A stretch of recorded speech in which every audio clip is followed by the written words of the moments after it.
बहाली का माननीय अध्यक्ष महोदय, मैं इस वक्त बिहार की तालीमी पॉलिसी पर और शिक्षा के कटौती बजट के ताल्लुक से जनता की पीड़ा और मौजूदा वक्त बिहार की तालीमी सूरत हाल पर अपने ख्यालात के इजहार के लिए खड़ा हुआ हूं।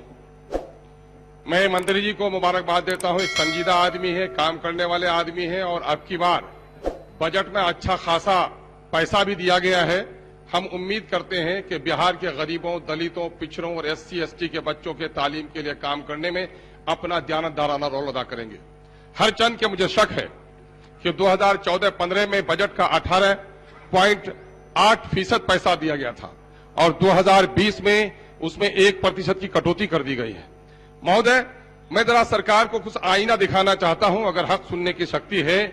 वो ये है कि 2012-13 में 154 लाख बच्चों का एनरोलमेंट था।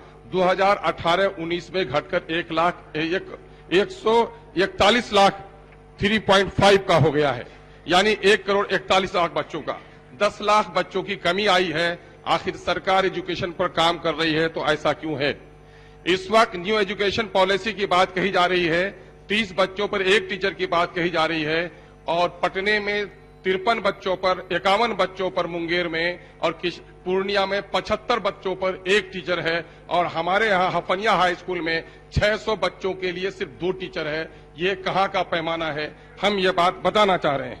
महोदय, टीचरों की कमी है। आप तालीम के लिए बेहतर सोच रहे हैं तो टीचरों का स्वागत करना चाहिए, उसे डंडे मार रहे हैं।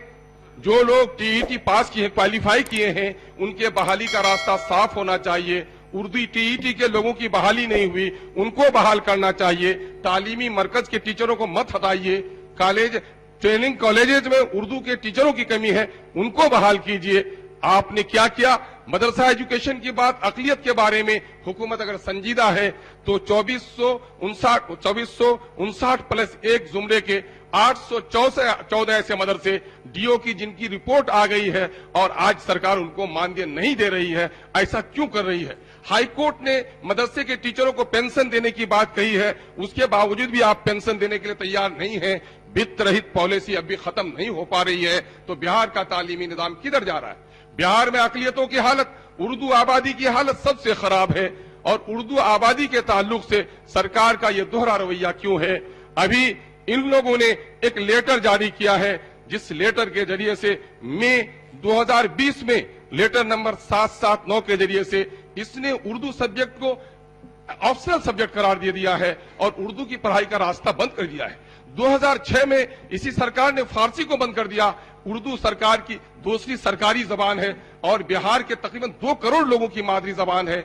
यहां पर कहा जा रहा है कि संविधान का वो है कि बुनियादी तालीम उर्दू पर दी जाएगी, लेकिन उर्दू, महोदय ये पीड़ा कह रहा हूं महोदय, आप प्रेम है, शत्रु नहीं है महोदय, आप शिक्षा के प्रेमी है महोदय, शत्रु नहीं है, सुन लेना पड़ेगा महोदय। उर्दू मसावरती कमेटी की बहाली नहीं हुई, गवर्नमेंट उर्दू लाइब्रेरी में अब तक बहाली नहीं हुई है। मदरसा शमसुल पुराना मदरसा है, वहां पर 9 टीचरों की जगह पर 3 टीचर है। जूनियर सेक्शन में 12 टीचरों की जगह पर 1 टीचर है। उर्दू तहकीकात, अरबी और फारसी में टीचरों की कमी है। उर्दू खतों की छपाई नहीं हुई। महोदय पीड़ा सुन लेनी पड़ेगी।